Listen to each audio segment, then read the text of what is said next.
고린도후서 4장 16절에서 18절의 읽은 말씀을 가지고 낙심이 되어도 절망해서는 안 됩니다 라는 말씀의 제목으로 이 시간 우리가 함께 은혜를 나눕니다. 제가 오늘 이번 주간 설교를 이제 준비하면서 제목부터 본문을 잡고 제목을 이제 선정하는데 이렇게 정해봤어요. 처음에는 여러 가지 말로 바꾸었어요. 낙심했지만 절망해서는 안 되는 이유 뭐 비슷비슷하게 했어요. 그러면서 제가 정확한 단어의 의미를 좀 알아야 되겠다 싶어서 사전을 한번 찾아보면서 어떤 의미인가. 자, 낙심이라고 하는 이 말은 국어 사전에 의하면 이런 뜻이라고 딱 나와 있습니다. 바라던 일이 이루어지지 아니하여 맥이 풀리고 마음이 상함이라고 나와요. 맥이 풀려요. 힘을 다 두 손을 늘어뜨리고 맥이 풀린 거예요. 마음이 상해. 너무 괴로운 거예요. 그냥 그 마음이 상했다라고 하는 것이 단지 그냥 뭐 우유가 유통기한이 지나가지고 맛이 변질됐다는 이 차원이 아니에요. 마음이 상했다는 것은요, 마음이 상해본 사람은 알 거예요. 경험해 보신 분들은 그 마음이 상한다는 표현을 알 거예요. 마음이 상한다는 건요, 이루 형용할 수 없는 그 마음에 정말 고통 속에 있어요. 그게 크든 작든 분명 그 마음은 고통스러운 상황입니다. 자, 절망이라고 하는 것은요, 희망이 없어져 체념하고 포기하는 거예요. 사람에 대해서, 건강에 대해서, 물질에 대해서, 인생에 살아가는 앞으로의 미래에 대해서 그냥 안 되는구나. 나는 못 건치나 보다. 이 사람하고는 살 수 없나 보다. 이 사람하고는 이루어질 수 없나 보다. 이 일은 도저히 안 되나 보다 해서 희망이 없어져 체념하고 포기하는 것. 이제 끝이다.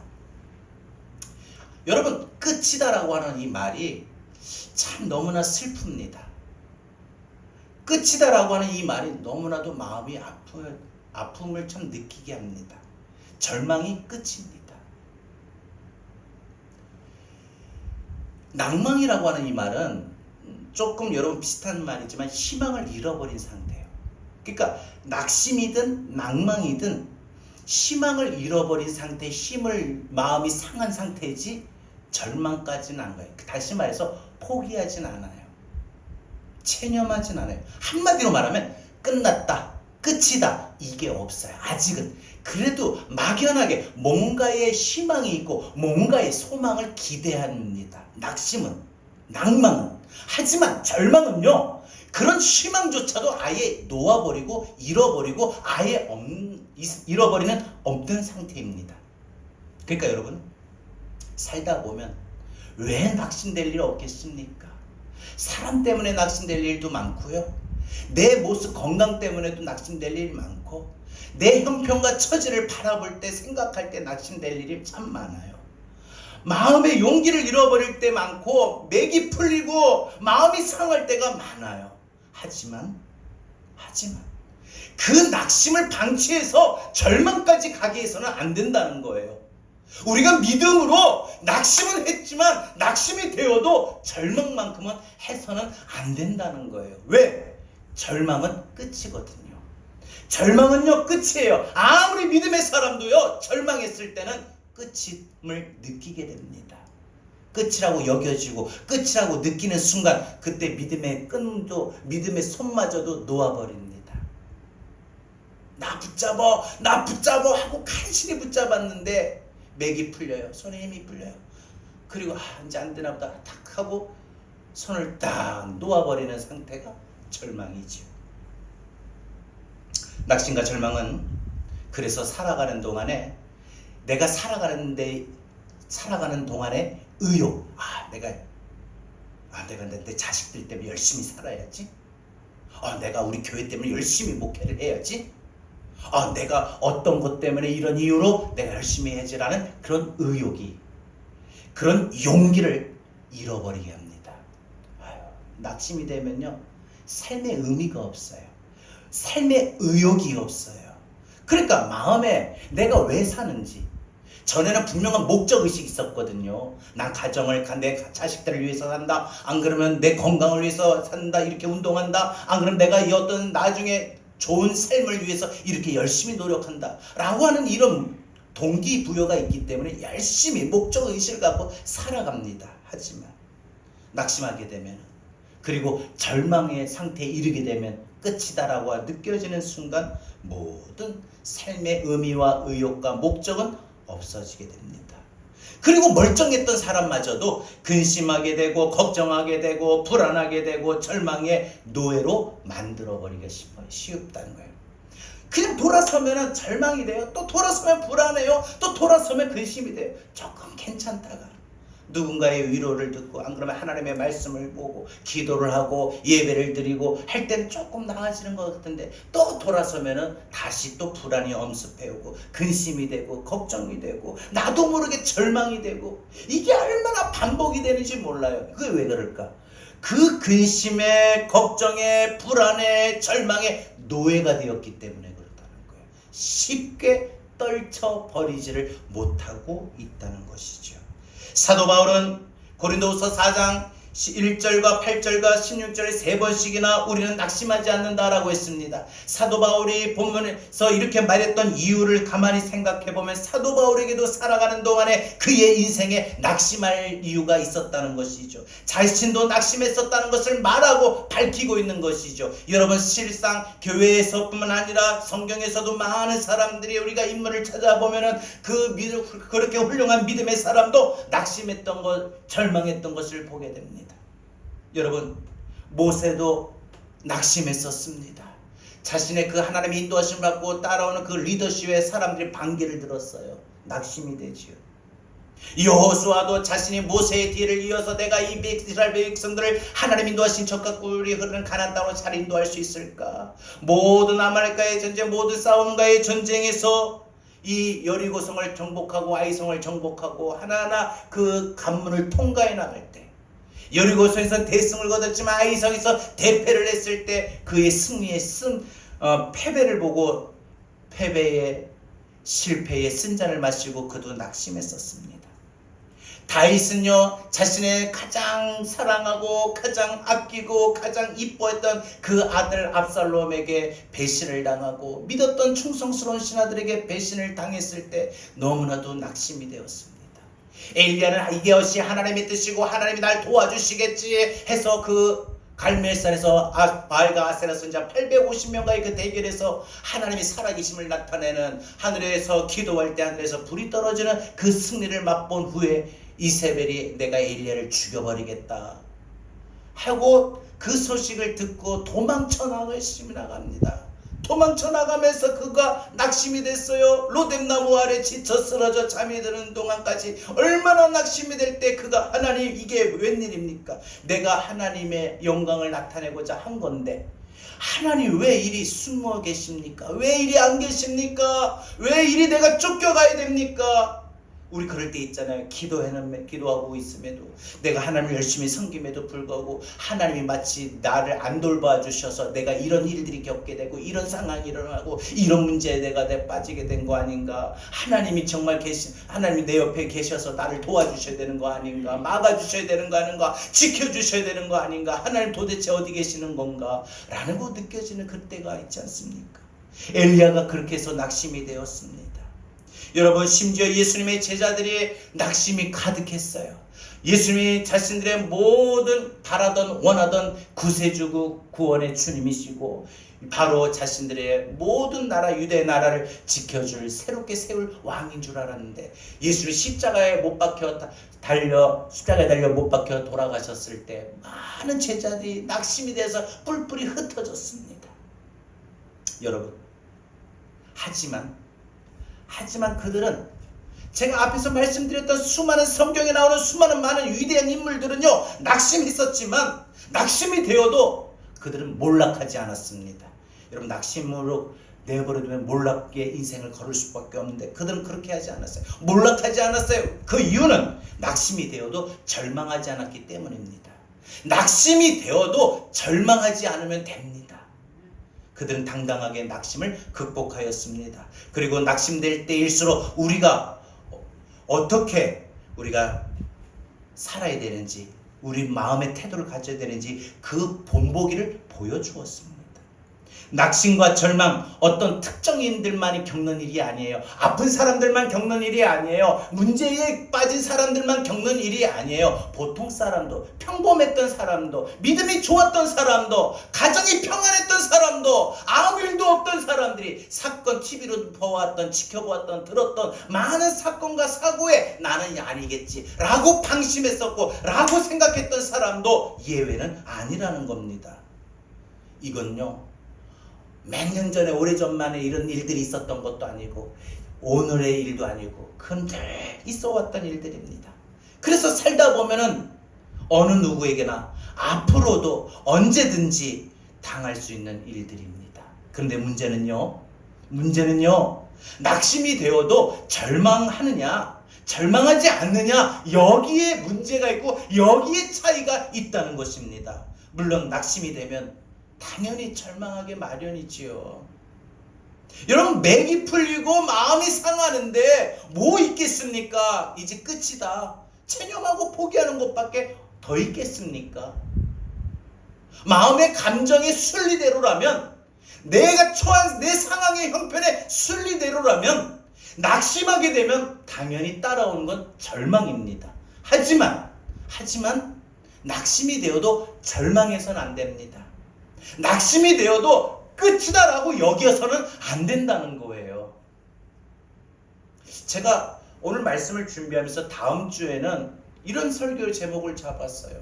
끝이다라고 느끼는 순간, 끝이라고 느끼는 삶의 터전을 잃어버릴 때, 여러분, 끝이라고 느껴질 때 살아왔던 송두리째 모든 것을 다 잃어버리는 거예요.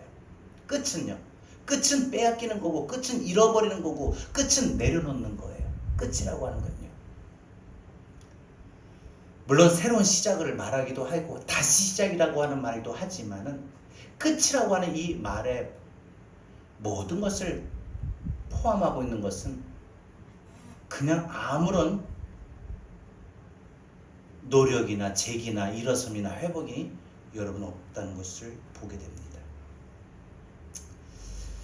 그러나 여러분, 우리가 말씀과 기도로 오늘 주신 말씀대로 우리가 낙심이 돼도 절망하지 않을 수 있습니다. 아니, 낙심이 되어도 절망해서는 안 됩니다. 방법 말씀드릴게요. 첫 번째, 우리가 낙심이 되어도 절망해서는 안 되는 이유, 또 우리가 낙심이 되어도 절망하지 않을 수 있는 이유. 절망하지 않으려면 어떻게 되느냐? 낙심이 되었지만 절망하지 않으려면 어떻게 되느냐? 첫 번째, 내 속사람을 더 새롭게 해야 됩니다. 내 영혼을 더 충만하게 된다는 거예요. 내 속사람을 더 충만하게, 더 강건하게 해야 됩니다. 사도 바울 자신이 낙심하게 했던 요인들이 참 많이 있었습니다. 그가 복음을 전하면서 1차, 2차, 3차 전도 여행을 다닐 때 수많은 핍박과 수많은 박해자들을 만났을 때 낙심이 되었습니다. 자신의 그 육체의 그 상한 그 질병을 갖고 살아간도 하나님 앞에 나 고쳐주세요. 내가 정작 다른 아픈 사람 병자들은 고쳐주는데 그 사람들이 나보고 지나 건강하지 라고 말하면 하나님, 이게 영광이 될 일입니까? 3번씩이나 기도하고 3번씩이나 나 고쳐주세요, 나 고쳐주세요, 나 고쳐주세요 했는데 하나님이 거절하셨어요. 네 그 약함이 너에게 은혜다. 여러분, 그런데 사도 바울이 뭐라고 말해요? 환난을 당하고 낙심이 충만했음에도 불구하고 자신은 낙심하지 않는다라고 말합니다. 낙심하지 않는다라고 고백하고 말했던 근거는, 겉사람은 낡아지나 내 겉모습은 낡으나, 당연히 나이가 드니까 머리도 빠지고, 나이가 드니까 이빨도 안 좋고, 나이가 드니까 근육도 빠지고 힘이 들고, 나이가 드니까 허리도 아프고 뼈도 아프고, 나이가 드니까 없던 병도 생기고, 이게 당연한 우리 겉사람의 순리입니다. 순서입니다.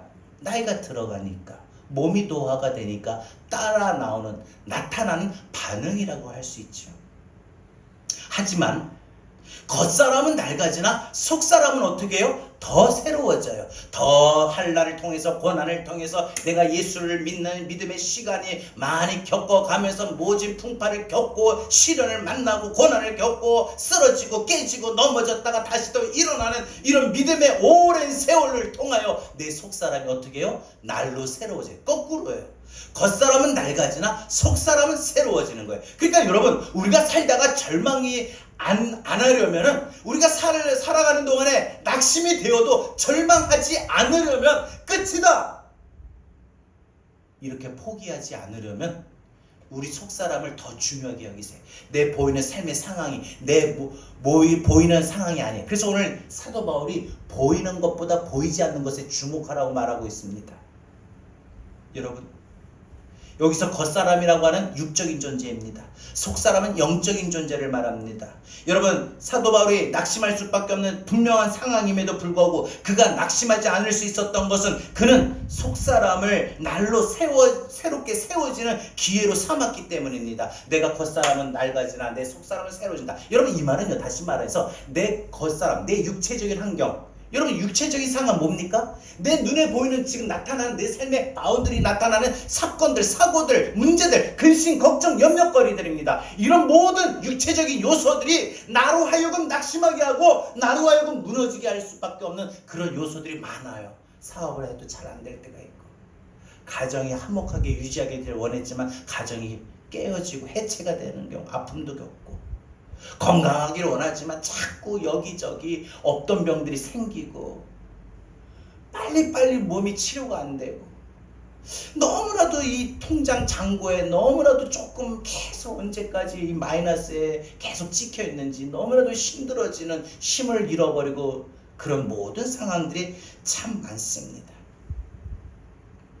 뭐 하나 바라보는 내 삶의 상황들이 웃거나 즐겁거나 행복하거나 이런 상황이 늘 없고, 늘 근심이고 늘 걱정이고, 그러다 보니 쫓기고 압박이 되는 불안에 떨고, 그런 낙심들이 내 마음에 온통 나를 쪼여옵니다. 내 겉사람의 요소는, 내 겉사람의 상황은 내 마음을 더 낙심하게끔 쪼여옵니다.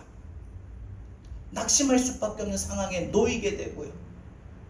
거기서 자칫하면은 절망으로 끝나요. 이제 안 된다, 끝이다. 그래, 다 손을 늘어놔요. 어떻게 간신히 붙잡았던 그 손을 이제 끝이구나 내려놓습니다.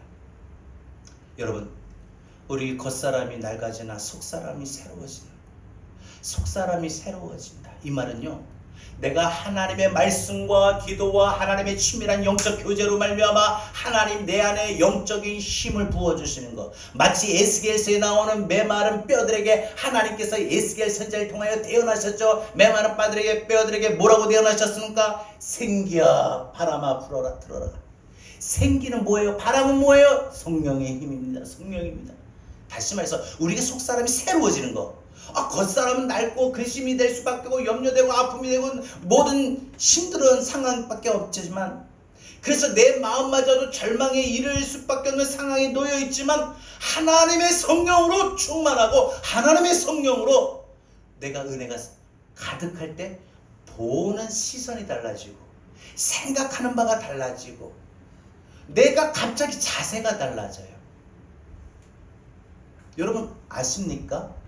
한동안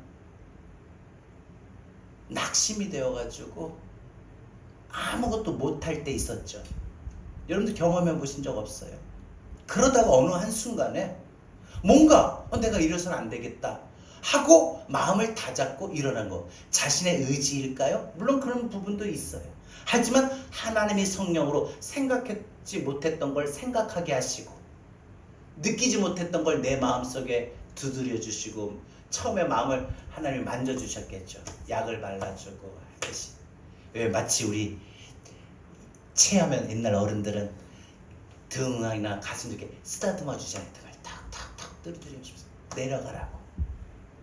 그런 어루만짐의 위로와 은혜가 있은 후에 하나님이 계속 위로하셔요. 힘을 주셔요. 느끼지 못했던 걸 느끼게 하시고, 그래서 보지 못한 걸 보게 하시고, 새로운 걸 알게 하시고, 하나님의 섭리 속에 내가 이런 낙심해 할 수밖에 없었던 상황을 만났던 이유를, 하나님의 그 섭리를 알았고, 그러니까 절망이 안 되더라는 거예요. 왜? 하나님의 섭리 아니까. 하나님의 섭리와 하나님의 계획을 모르기 전엔요, 겉으로 주어진 내 상황 속에서 그냥 아픔이고 그냥 무너짐이고 진짜 절망이었어요. 하지만 하나님이 은혜로 말미암아 보여주시고 새롭게 느끼게 하시고 새롭게 생각하게 하시고 새로운 마음을 주시니까 하나님이 새로운 삶을 바라보게 하시더라고요.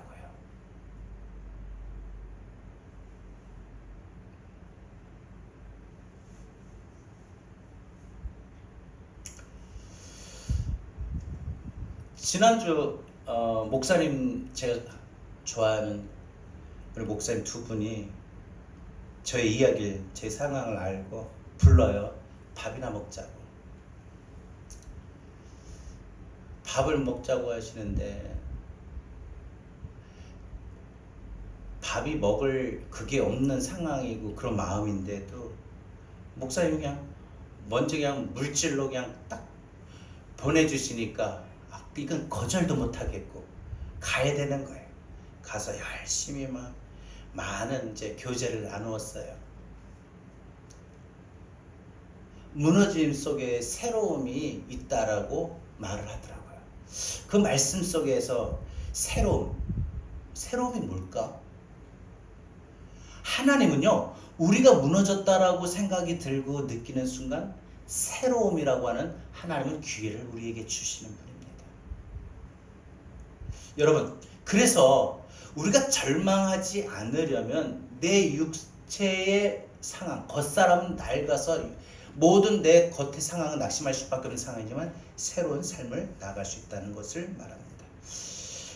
사도 바울은 또 로마서 12장 1절 2절에서 이렇게 말을 합니다. 그러므로 형제들아, 내가 하나님의 모든 자비하심으로 너희를 권하노니 너희 몸을 하나님이 기뻐하시는 거룩한 산제물로 드리라. 이는 너희가 드릴 영적 예배니라. 너희는 이 세대를 본받지 말고 오직 마음을 새롭게 함으로 변화를 받아 하나님이 선하시고 하나님이 기뻐하시고 하나님의 온전하신 뜻이 무엇인지 분별하도록 하라. 자, 고난 중에 하나님의 섭리를 알아야 되는데 어떻게 알아할까요? 다시 한번 말씀드릴게요. 하나님의 기뻐하시고, 다시 말할게요. 이 세대를 본받지 말고 이 세대의 눈에 보이는 상황에 따라 판단하고 생각하고 느끼고 그 세상에 보이는 바대로 사람들이 따라 사는 것처럼 살지 말고 마음을 새롭게 하라. 어떻게 새롭게 해야 되나요? 변화를 받아 하나님이 선하시고 기뻐하시고, 이 고난 중에도 이 낙심 중에도 하나님의 선하신 손길이 있고 하나님의 선하신 계획이 있고 섭리가 있는데 그 하나님이 선하시고 기뻐하시고 온전한 뜻이 무엇인지 분별하라. 알아야 분별이 되죠. 근데 뭘로 통해 알아요? 앞에서 이렇게 말했어요. 이는 너희가 드릴 영적 예배니라. 사도 바울이 말합니다. 다시 말해서 영적 예배가 되어야만 하나님의 나를 향한 섭리를 알 수 있으니까요. 내가 고난 중에 있지만, 내가 아픔 중에 있지만, 낙심할 수밖에 없는 상황이 있지만 하나님 왜 나에게 이런 낙심할 거리를 주셨습니까? 왜 나에게 이런 상황을 만들어 주셨습니까? 나에게 왜 이렇게 건강을 빨리 치료하시지 않습니까? 하나님, 지금까지 너무나 고통스러웠습니다. 내가 이 사람 때문에 힘들었습니다. 내가 건강 때문에 힘들었습니다. 내가 사업 때문에 힘들었습니다. 했던 많은 것들이 그냥 우연으로요? 하나님이 선하신 섭리와 계획이 있다면 무엇일까? 알아야죠. 근데 몰라요. 무엇을 통해 알 수 있을까요? 우리가 드리는 영적 예배를 통해서 이 낙심할 수밖에 없는 내 겉사람이 낡아지는 이 상황에서 내가 낙심이 되지만 하나님의 선하시고 온전한 뜻이 있구나 하고 알 수 있는 게 영적 예배를 통해서 알 수 있다는 거예요. 그럼 여러분, 영적 예배라는 게 뭘까? 참된 예배, 합당한 예배. 여러분, 다시 말합니다. 오늘 이 시간 우리가 속사람을 새롭게 하려면 우리가 지금 이 드리는 예배도 영적 예배가 되어야 돼요. 그래서 하나님 말씀하셨습니다. 하나님은 영이시니 예배하는 자가 어떻게 해요? 영과 진리로. 이 말은 신령과 진리로. 이 말 뜻이 어떤 거예요? 그냥 앉아서, 정말 여러분, 이 마음을 다한다는 이 표현을 어떻게 표현을 해볼까요? 제가 앞에서 그렇게 잠깐 말했죠. 그 BTS라고 하는 그 아가씨예요. 막 따라 부르는 그 열정들이 어마어마했습니다. 우리가 하나님 앞에 예배 드릴 때의 그 마음이 어떠할까? 여러분, 우리가 영적 예배를 드리고 참된 예배가 되고 합당한 예배가 되어야만 하나님의 뜻을 분별할 수 있는 지각을 하나님 열어주시고 영안을 열어주시고 느끼게 하십니다. 왜요? 예배는 하나님의 영적인 교통함이에요. 그래서 하나님의 뜻을 육적인 판단과 생각으로 눈에 보이는 바로 이해가 안 되고 판단이 안 돼요. 분별이 안 돼요. 오직 내 영으로만 하나님의 내 이 상황 속에서도 낙심할 수 있는 상황에서도 하나님의 뜻을 알 수 있는 거라는 거죠. 여러분, 낙심될 수 있도록 우리가 참된 예배, 영적인 예배, 올바른 예배, 합당한 예배를 통하여 우리 속 사람을 새롭게 할 수 있기를 바랍니다. 그럼 낙심은 되어도 절망까지는 안 갑니다. 끝이다. 이게 안 가는 것이 제일 중요한 거죠. 마지막 두 번째로 말씀드리고 마치겠습니다. 우리가 절망이 되어도 낙심하지 않아야 되는데 그러려면 어떻게 됩니까? 절망이 되어도 낙심이 되어도 절망하지 않으려면, 낙심이 되어도 절망하지 않으려면 우리는 보이지 않는 영원한 영광을 더 주목해야 됩니다. 보이는 것을 주목하지 마시고 보이지 않는 영광을 더 주목할 수 있기를 바랍니다. 지금 내 눈에 보이는 상황이 내 삶에 살아가는 상황입니다. 내 보이지 않는 상황 뭐예요? 내가 하나님 앞에 서게 되는 그날, 하나님 앞에서 영원한 그 나라를입니다. 하나님 앞에서 받게 되는 생명의 멸류관의 멸류관, 영광의 멸류관, 하나님 앞에 받게 되는 칭송의 칭찬과 영광입니다. 사도 바울은 다메섹 도상에서 예수님을 만난 후에 그를 낙심케 했던 일들을 참 많이 겪었습니다. 그래서 사도 바울은 마음이 낙심했던 표현을 사도 바울은 이렇게 표현해서 환난이라고 했어요. 그가 몸소 겪었던 환난이 얼마나 다양하고 얼마나 큰 줄 아십니까?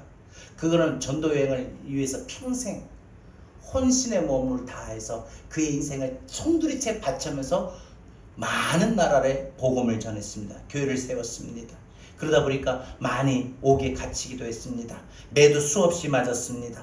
여러 번 죽을 뻔했습니다. 한 번은 유대인들에게 잡혀가지고 40에서 하나가 빼어진 그 매를 맞기도 했는데 그 매를 무려 5번이나 맞았습니다. 로마 사람들에게 3번씩이나 몽둥이라고, 어떤 사람들에게는 돌로 던짐을 받아서 돌에 이마에 맞으면서 피를 흘리며, 또 배를 타고 복음을 전하러 다른 나라로 가는 도중에 풍랑을 만나 배가 파손이 되고 깨어지고, 하루 동안 그 밤낮으로 바다에 서 있어야 되며, 많은 강의 위험과 강도의 위험과 또한 광야의 위험과 이방인의 위험과 수많은 위험을 가지고 사도 바울은 살아야 했었습니다. 성경에 기록되어 있는 사도 바울이 겪었던 모든 환난은 보통 사람들이 상상할 수도 조차 없는 그런 환난이고 그런 고난이고 그런 어려움이었습니다. 그런데 그는 모든 환난 중에서도 낙심하지 않는다라고 했습니다. 오히려 그는 환난 중에도 로마서 5장 3절에 보니까 환난 중에도 즐거워한다라고 했어요. 환난을 당하는데 즐거운데요. 자, 여러분, 지금 여러분이 낙심할 일이 많은데 즐거움을 가져야 된다는 거예요. 사도 바울 식으로 표현하면, 사도 바울 식의 믿음을 가진다면. 자, 허리가 아픈데요, 그죠, 집사님?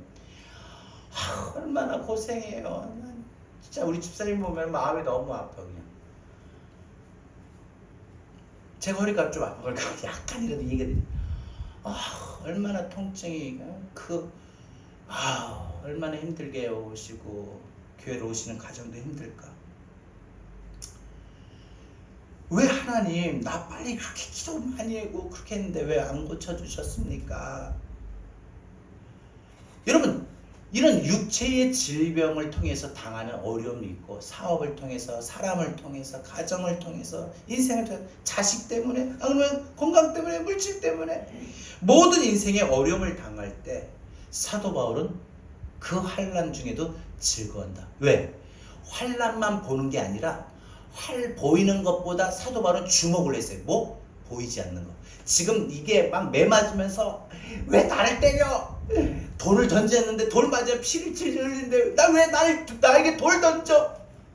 하는데 사도 바울은 그거 안 보고 돌에 맞으면서도, 마치 스데반 집사가 돌에 맞아 순교하면서 하나님 나라를 바라봤을 때에 그의 삶에, 그의 얼굴에 회심의 미소가 돌면서 보이지 않는 것에 주목했더니 그 아픔도 기꺼이 당하며 순교할 수 있었던 거.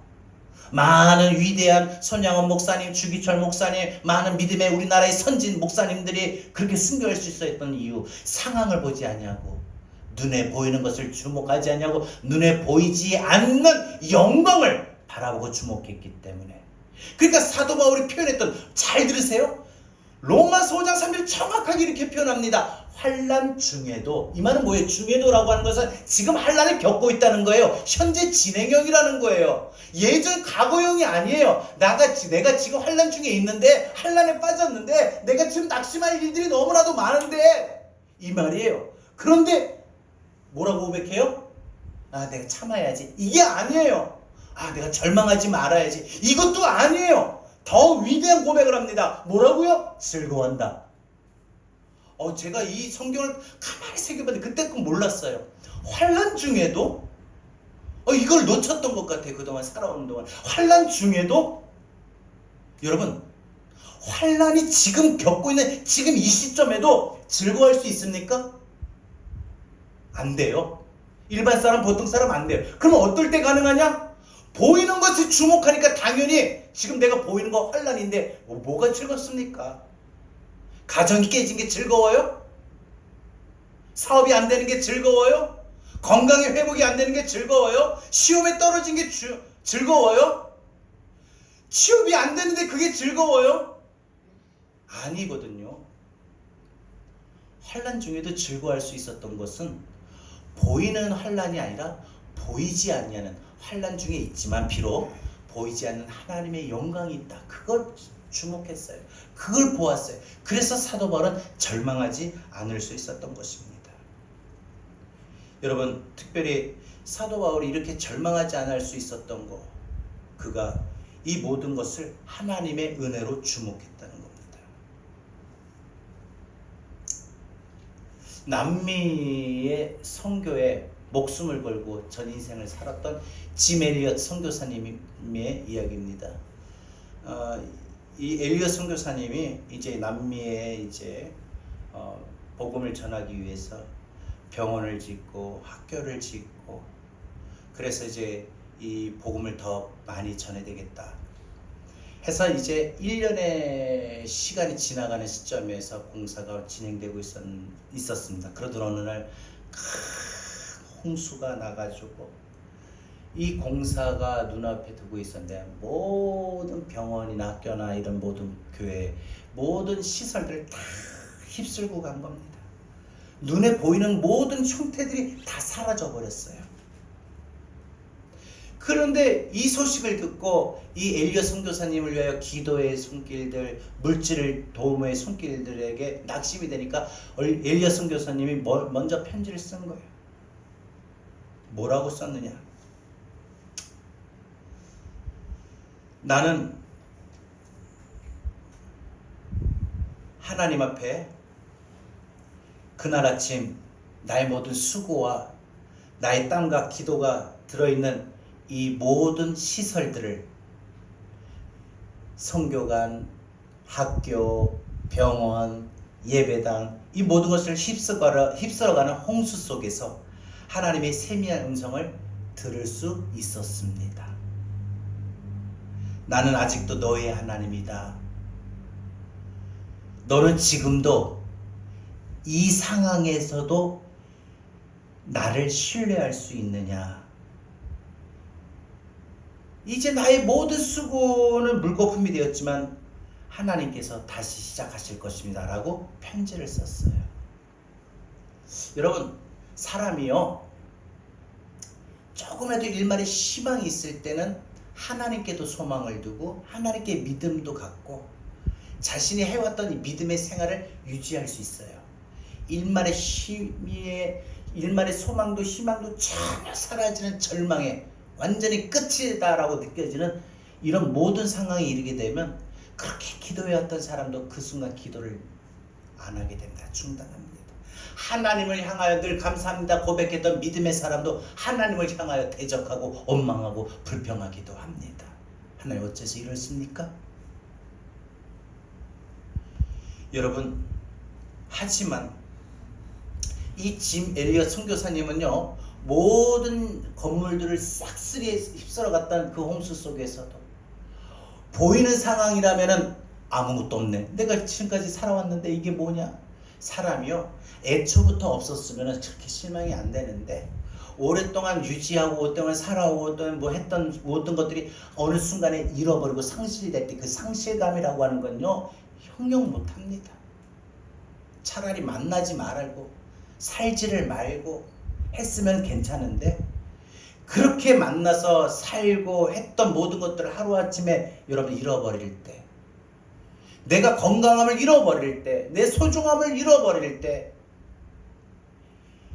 이 짐 엘리엇 선교사님이 눈에 보이는 것에 주목했다면 낙심했고 절망했습니다. 하지만 눈에 보이는 상황, 홍수가 다 모든 건물들을 휩쓸어 가서 모든 계획이 찾으려고 이제 모든 게 끝났다, 남미 선교는 끝이다 라고 절망감을 느꼈을 건데, 눈에 보이는 상황이 아니라 눈에 보이지 않는 상황을 바라보고 주목하다 보니까 하나님의 음성이 들린 거예요. 너는 지금 이 상황에서도, 보이지 않는 상황에서도 너는 나를 신뢰할 수 있느냐?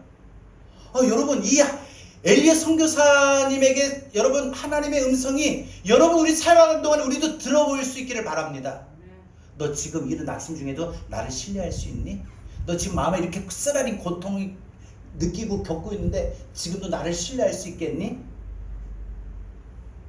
도대체 너가 보이는 상황을, 너가 보이는 바로는 아무것도 없고 끝이라고 느껴지는 순간이지만 그럼에도 나를 신뢰할 수 있겠니?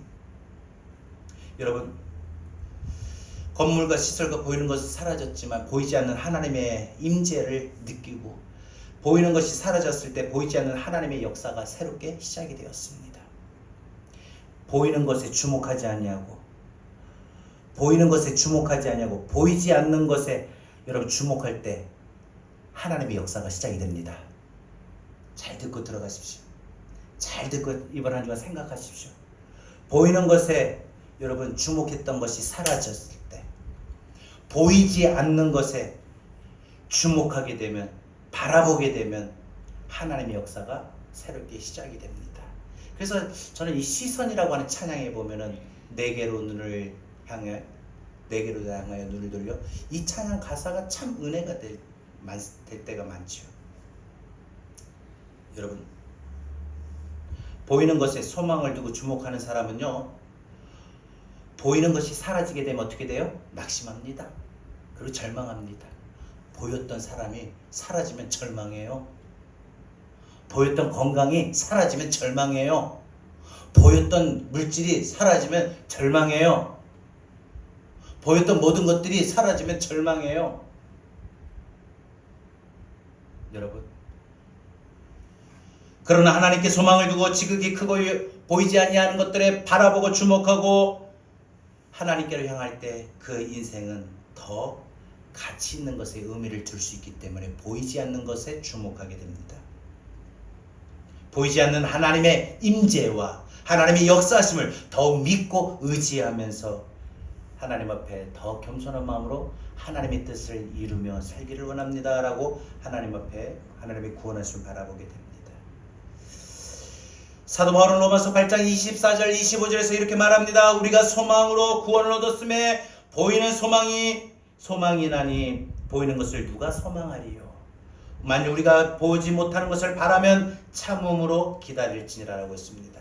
참된 소망은요, 보지 못하는 것에 있음을 강조하였습니다. 진짜 소망은 보지 못하는 것, 눈으로 보이는 게 다가 아니라는 거예요. 눈으로 보지 못하는 것에 하나님의 소망이, 참된 소망이 가득합니다. 사랑하는 여러분, 낙심될 때 보이는 것을 주목하지 말고 보이지 않는 것, 지극히 크고 영원한 영광을 주목할 수 있기를 바랍니다. 비막대어 심사라는 말이 있어요. 비막대어 심사. 무엇이 슬프다 하여도 마음이 죽는 것보다 슬픈 일이 없다는 뜻이에요. 아무리 내 상황을 보고 나 이것 때문에 슬퍼, 저것 때문에 마음 아파, 저것 때문에 힘들어 하지만 가장 정작 제일 큰 거는 자신의 마음이 죽으면, 자신의 마음의 희망이 사라지면, 자신의 마음의 소망이 사라지면 그것만큼 슬픈 일은 없는 거예요. 마음이 죽으면 육체도 끝나기 마련이거든요. 여러분, 실제로 이 런던의 킹 대학교에서 유방암 환자들을 연구한 사례가 기록된 게 있었어요. 유방암 환자 10명 중에서 이제 이 조사를 했는데, 이 믿음으로 투병한 사람들 가운데서 내가 어떤 상황이도 죽지 않는다, 보이는 유방암 세포의 모습을 보지 않고 보이지 않는 하나님을 주목하고 하나님을 바라본 사람들 10명 중에 7명이나 10년이 지나도 생존했었다라고 말을 합니다. 반면에 암 진단을 선고를 듣고 이제 죽었구나, 끝이구나 절망한 사람은 10명 중에 8명이 곧 금방 죽었다고 합니다. 시편 42편 5절 성경은 이렇게 말합니다. 다윗이 극진한 고난을 당하여 낙심이 될 때 이렇게 고백했어요. 내 영혼아, 내가 어찌하여 낙심하며 어찌하여 내 속에서 불안해하는가.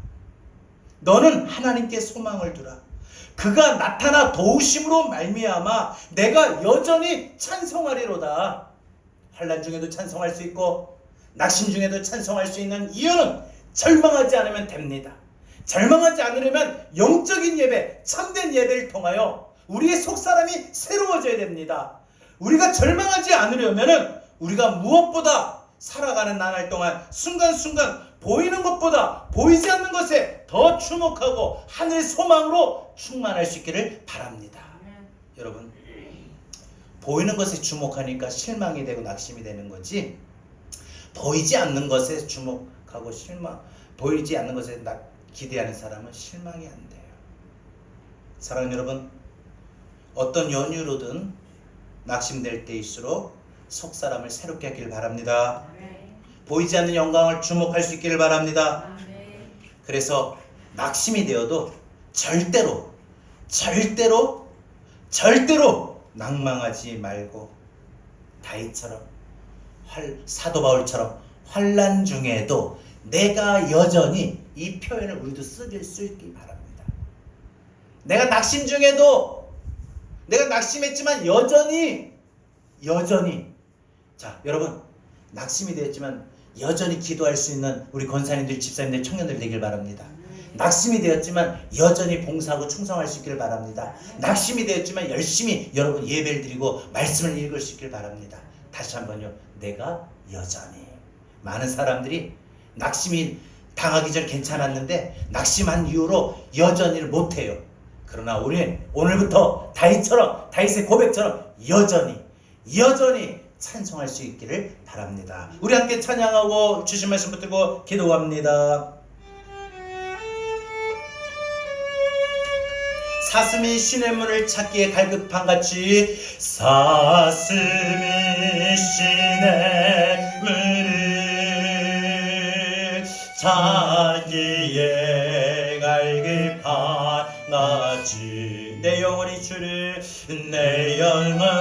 주를 찾고자 주를 갈망합니다. 주여 어찌합니까?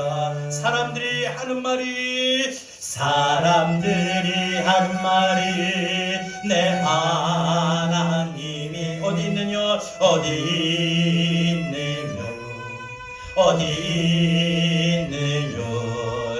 내가 밤낮으로 눈물 흘리니 주여 어찌합니까? 내 영혼아 내가 어찌하여 내 영혼아 내가 어찌하여 낭망하느냐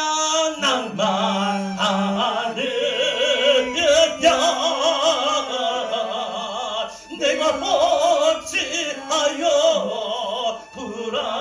불안하는고 여전히 너는 너의 하나님을 바라라 내 얼굴을 돌으시는 내 하나님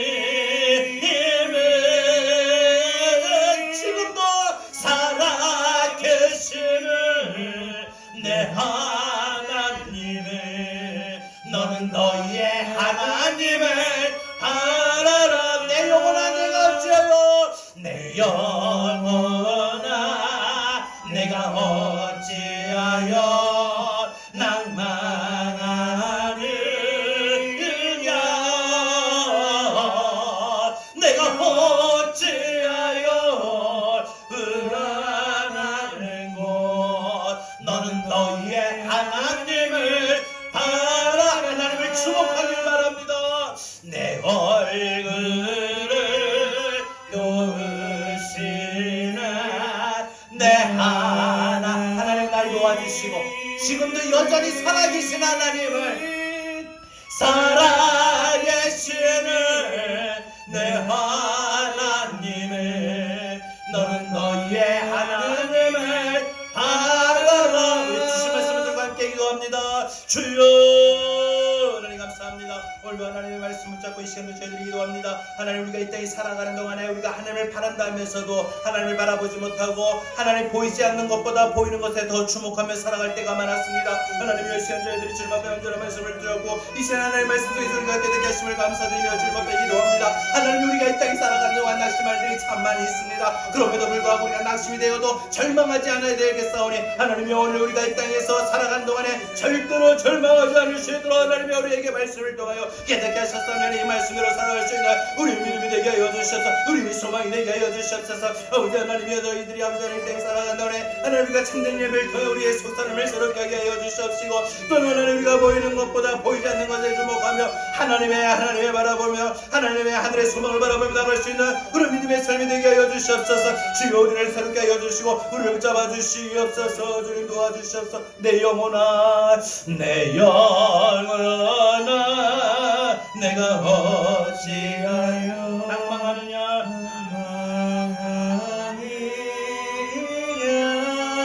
내가 어찌하여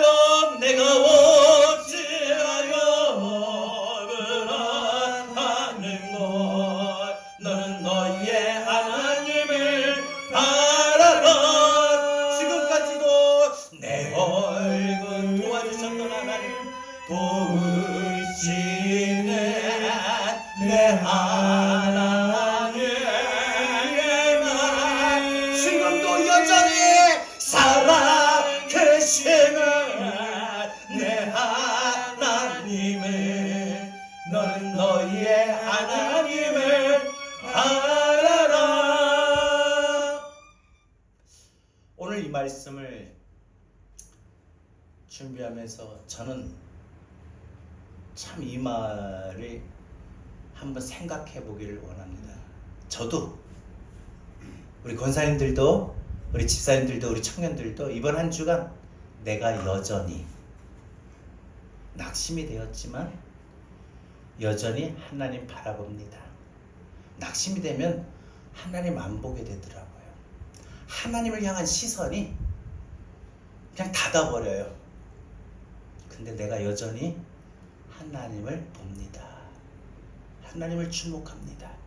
고백해요. 내가 봅니다. 영원한 주를 봅니다. 여러분, 우리 속사람이 새로워지고 또한 우리가 보이는 것보다 보이지 않는 것에 더 주목해서 이번 한 주간도 승리하는 믿음의 삶이 되길 바랍니다.